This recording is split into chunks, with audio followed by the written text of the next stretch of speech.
start. Okay, hi guys, welcome to my YouTube channel. It's been a very long time. I know I've been busy. You're going to hear the full gist of that later. So I went for my morning run today. I'm not able to do it as often as I want to, but today I went running, and there's some things that have been on my chest. Like, they are the ones that are even making me to. They are not making my run to be, you understand, to really be very. I don't know the vocabulary, but anyway, so I decided immediately after my run, fresh, I'm going to shoot this video. I've been promising I'm going to do this video, but I need to do it once and for all. Okay, so get me right. I'm not trying to be judgmental or anything, because I'm almost sure that some of the things I'm going to talk about today, I've made maybe if not all of all these mistakes, but I think we need to talk about it. There are things that we probably do and we really don't even know that we do, and it's costing us very good job. That very opportunity you have been looking out for, and you have been trying and say, oh, I've applied to that organization for like 3, 4, 5 times, and I'm wondering what's the problem. One or two of these things could actually be the problems. So let's get right to it.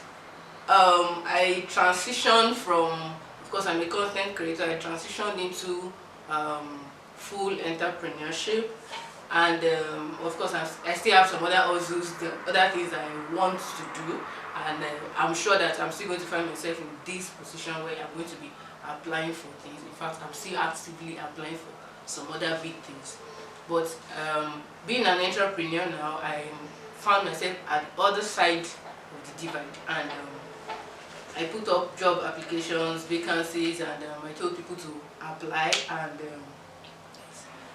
I had to compile a list of errors that people have made, that I've seen people make, and some of them I'm like, what? These things are unbelievable, like very unbelievable, but they are real, trust me, they are very real. Because I'm not going to mention names or give you clues, but there are things that I've seen and I'm like, I think I need to put it out there. Somebody might find this very useful. So I'm not sure I'm going to be able to exhaust everything in this video. Maybe later again I might still come up with something, another video, but I'm going to address as much as I can within the short time frame that we have. I'm not trying to be judgmental, because I'm almost sure I've committed some of these errors. So number one, your CV, I've seen incomplete phone numbers. Like somebody applied and I was like, okay, in fact the person had the recommendation from another person, so I said, okay, before I even consider some other people, let me even give a call to this person and see if I can meet the person physically and have some conversation before I throw the chances open to every other person. And then the first phone number on the CV is incomplete. What am I going to do? Okay, I was like, okay. Instead of judging this person, I just say, oh, okay, incomplete CV. Let's move on to the next person. I was like, okay, let me try to send the person an email. Why? Well, email would have been the most appropriate way initially, but I just wanted to fast track it, because sometimes you send emails to people, it takes them 2 days before they read it or respond to it, and then I wanted to see the person as quickly as possible, but the phone number was incomplete. So when you're sending your CV, when you are drafting your CV, those are little things that you really need to look out for, because you might just find yourself applying for several jobs and not getting any call or not getting any information. It also goes to emails as well. Sometimes maybe a little error in your email address can just be costing you so many opportunities that you don't know about. Another error. Okay, this is forwarded mails of various applications. Okay, maybe you applied to a place, for example, as a procurement officer, and then you applied to maybe 2 or 3 organizations, and then now that you're applying for another role, or maybe a role slightly similar, I saw somebody, I think even maybe more than one person, just forward the mail that they had forwarded to another organization. I could even see the name of the organization on it. I'm like, okay. Imagine you have applied to my competitor, and then you are forwarding the same mail back to me, applying to my own organization. Hello. So I think I know that it's very possible that maybe we're trying to just copy copy the mail and then paste it again. But just a little more attention. Just okay, now let me tailor this mail or this application to this person or to this organization, and just 5-10 minutes of readjusting it, tweaking it a bit, it's going to go a very long way. Okay, another one is on the CV, no address. You just probably put your name, and you just put maybe your phone number, and then every other thing that you want to do, no address. And then the person is wondering, okay, is this person living in, for example, maybe the job is in Lagos, and then, or maybe let's Ikeja, part of Lagos, and then you want somebody that will maybe be living within the environment, so depending on the nature of the job and everything like that. And there is no address at all. You don't even know whether the person is living in Lagos. It's a job. People can apply from all over the world, and then you're not even putting your address, which will probably boost your chances.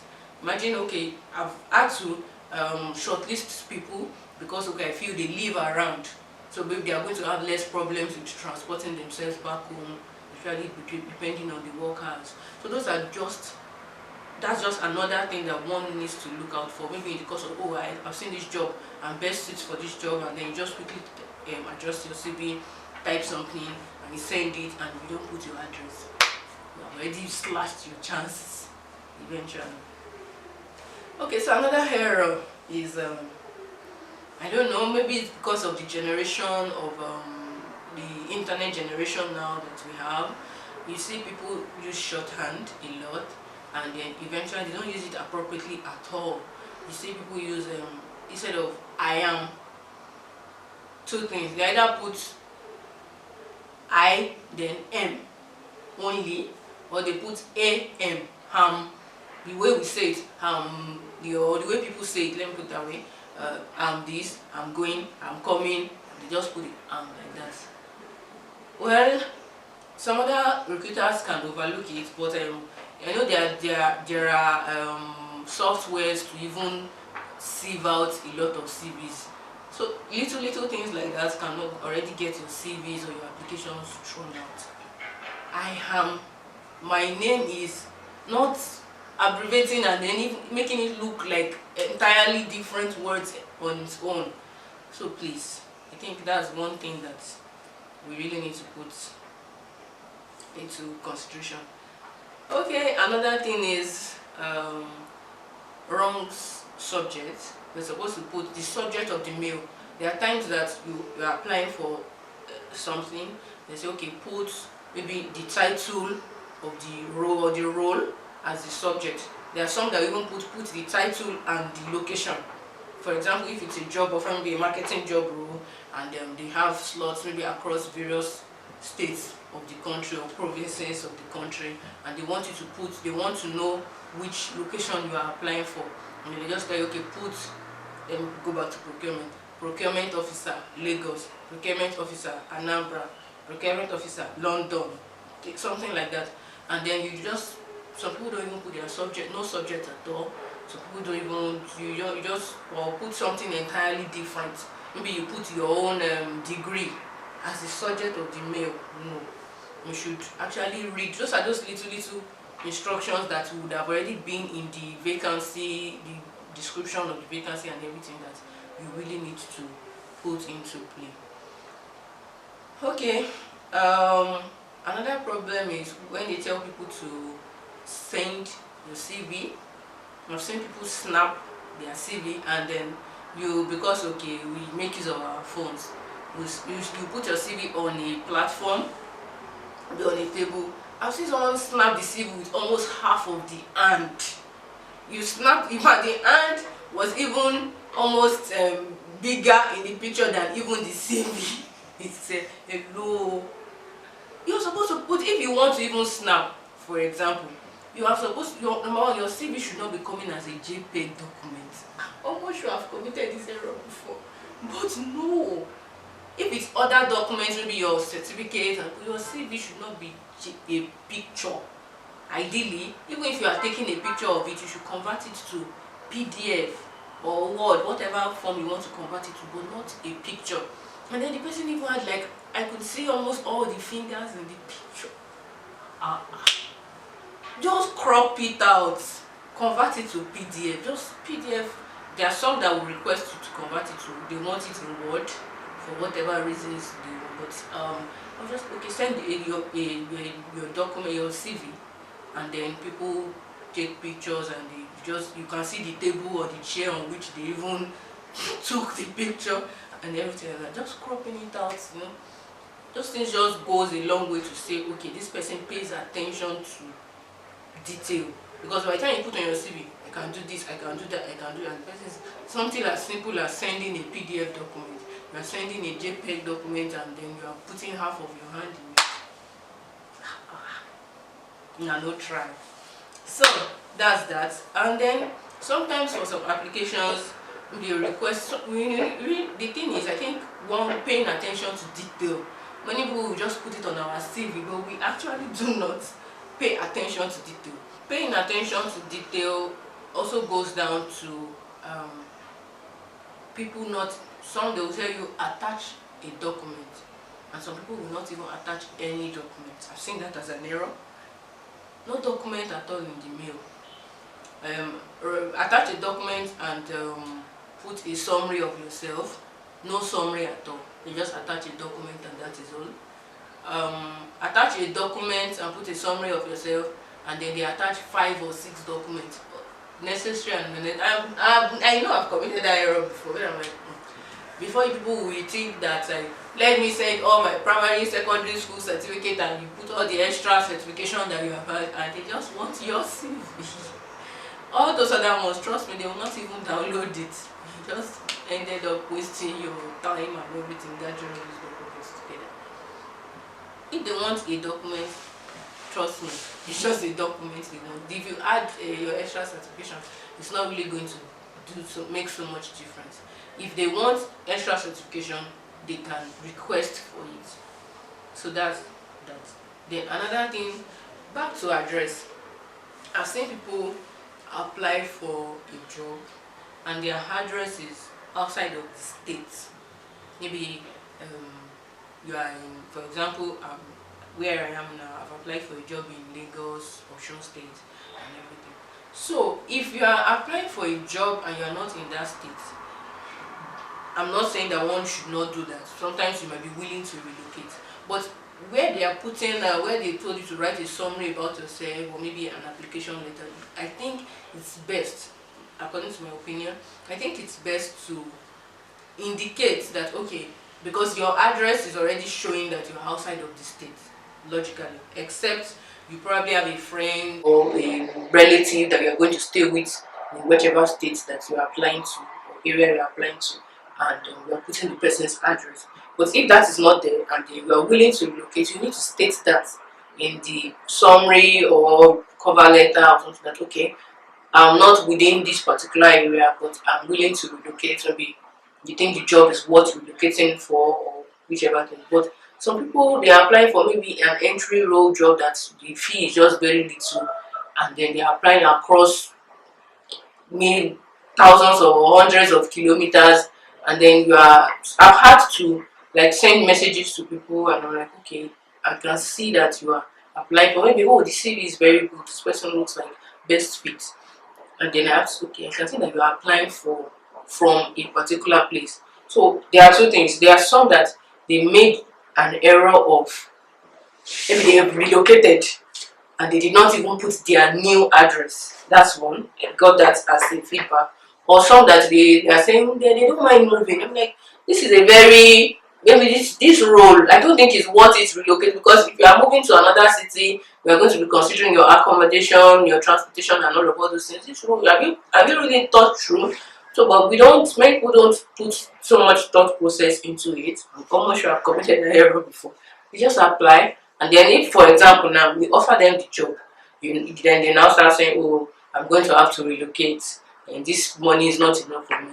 But you applied and you saw where the location of the job was. So I think eventually many of us, because there's scarcity of jobs, we want to apply for as many jobs as possible in one day. Probably I'm giving myself targets sometime, like, okay, maybe 2 applications per day, and then we just, either you are best suits, that you are not suited for the job, you just keep applying, and then you just imagine an entry role job, and maybe you have spent 10 years or 15 years post graduation, and you're just like, I just need a job. In that kind of case, now you know that you are oversuited for the job. Now I think you need to state it and say, okay, this, I know that I understand that it's an entry role job and I'm best suited, but maybe due to, maybe you have been out of job for a while or whatever, you don't mind taking up the role. So if you have stated it specifically, the person will know, okay, this person doesn't mind taking the role, and if they think it's worth it, they will get back to you. And so you have then 10 years experience and it's an entry role job and you are applying for it. It's just waste of time. Eventually it's waste of so much energy, and then maybe the real ones that you are suitable for, you are not even putting your mind at all of all those ones, because this one you think, oh, I'm even overqualified. Nothing stops them from employing me or even getting back to me.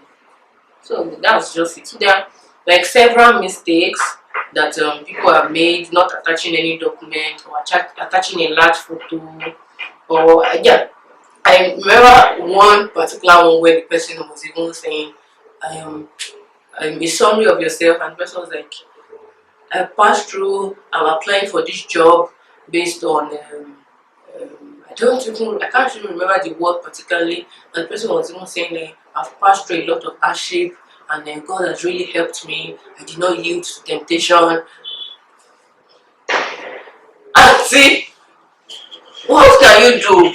What are your can you work in a team? Are you ready to take up this job? The workers, are you fine with it? You don't need all those I don't know how to put it, crying foul just to make sure that you get some empathy and everything. Nobody's going to be hiring you because you have passed through some hardship or something. It's maybe when you are having a physical conversation or maybe on the internet, and then whatever conversation goes to that extent, and then you now say all of that. That can be good, but not on your application, or you're saying you have passed through hardship and thus you need a job and things like that. No, no, no, no. So many errors, and I'm like, okay, wow. Are you sure? I'm almost tempted to go and start looking back at some applications that I've done. I'm like, you also made this error, but I'm almost sure that almost everyone at some point or the other has made one or more of all these errors. But if you put it into, I think, paying attention to details, you see people. I've seen people start asking, okay, for this job, what is the worker? Like, it was on the vacancy was there. Why didn't you read it? You just saw that, oh, we need so person. You did not even bother checking, okay, what's the workers, what's the location. They're even asking, what's the location of the place. It was there.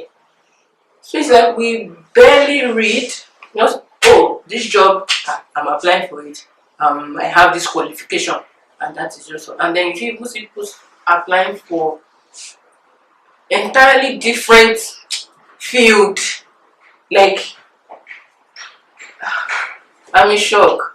Entirely different field, and then you are applying for it. Just like, okay, I'm a pharmacist now, and I'm applying for a job as a business administration. I'm almost sure I've committed this error. But business and and then you're like, I'm applying for 10 jobs today. How many of them were you actually fit for? How many of them had your particular qualifications? Yes, there are times that maybe some you may not be entirely fit, but at least when you check through whatever it is they want, their requirements, you should be able to say, okay, I have more than 50% chance of getting this thing. And then you put an effort. But some you don't even have maybe 10% chance, and you're just applying, wasting your data, wasting your time, wasting all those things. So I think that these things are very, very, very, very salient things that we need to watch out for. So I think I'm going to end this video here. Thank you for watching. I think you should share with people, because many people do make a lot of all these mistakes and they don't even know it. So please ensure to subscribe, share.